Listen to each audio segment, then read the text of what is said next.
Howdy, guys. Feeling a little salty today. Just kidding. So, I just got done finishing up an amazing book. Um, it's called Alas Babylon by Pat Frank. It was published in 1959. Those of you into post-apocalyptic fiction, literature, this is a really, really good book. Basically, it's about how the United States goes to a nuclear exchange with Soviet Union, Russia, and our protagonist, Randy Bragg, it basically just talks about his life and him and his family. Well, I should say his brother's family, how they survived this nuclear exchange, what they had to do, what they had to go through. And one of the things that I don't want to give too much of the book away, but one of the few things that they kind of discuss like really in depth is the situation with basic everyday items that we take for granted. And one of the major items that they really covered pretty hard was the lack of salt. Not being able to find salt, not being able to easily procure it, and how salt became more valuable than booze or really just about any type of medium of exchange. More valuable than gold, more valuable than bullets. Yes, they were using 12 gauge shotgun shells, 22 long rifle, and just different odd assortment of calibers of ammunition as medium of exchange. But like I said, salt was so rare and so valuable. That was one of the things that they covered really hard. The other thing they covered was coffee, but since I'm not a coffee drinker and I have no need to really collect coffee other than maybe just collect the coffees I get out of like the MREs and stuff like that, I don't really care. I could care less. The other thing too they talked about was matches.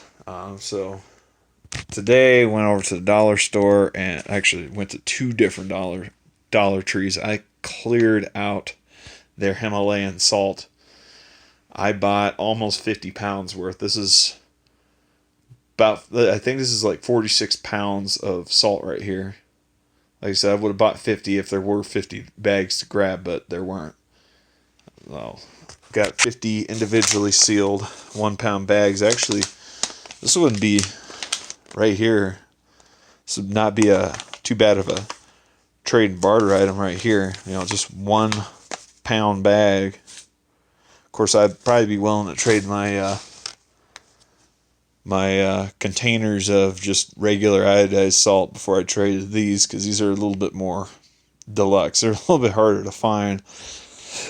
I guess from what I understand, you can buy these over at Burlington Coat Factory. I'm not sure if it's specifically this brand, but I know you can buy, I guess, according to people, you can buy them over at some bags of Himalayan salt over at Burlington Coat Factory.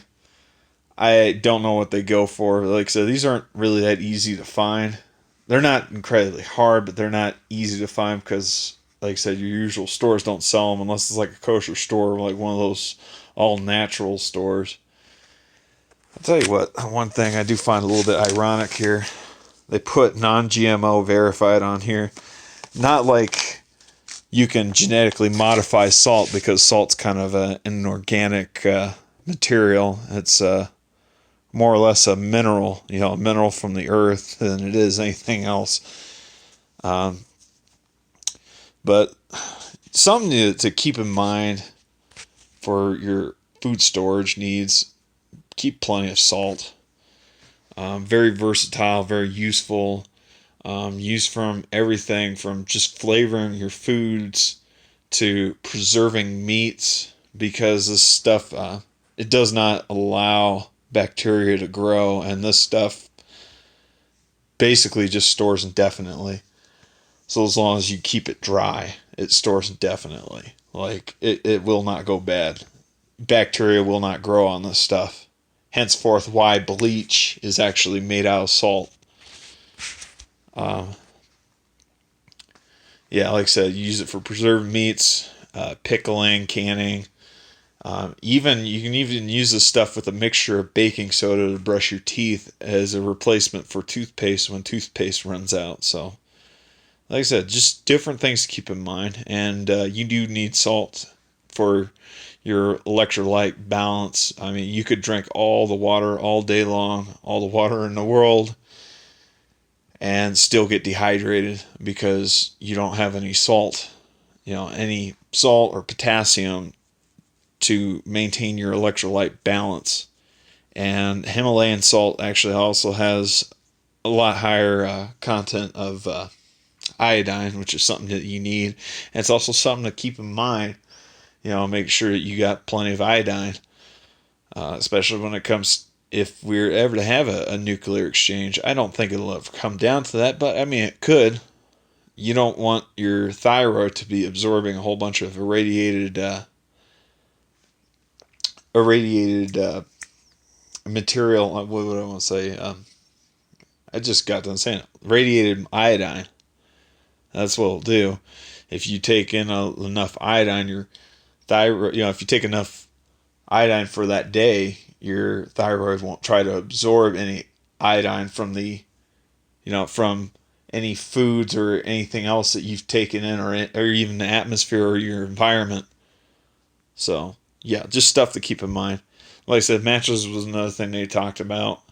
How the matches ran out within the first month. Like I said, this is a really good book, and it's a good book to just take mental notes off of, which is something I do. I try to read, either read or listen to different post-apocalyptic fictions, either on audio book or, like I said, through just normal paperback. Like I said, just glean notes, glean information. That's what it's good for. Anywho, I think I've let this run on long enough. I'm Diorce, and I am out. You guys have yourselves a good one. Bye bye.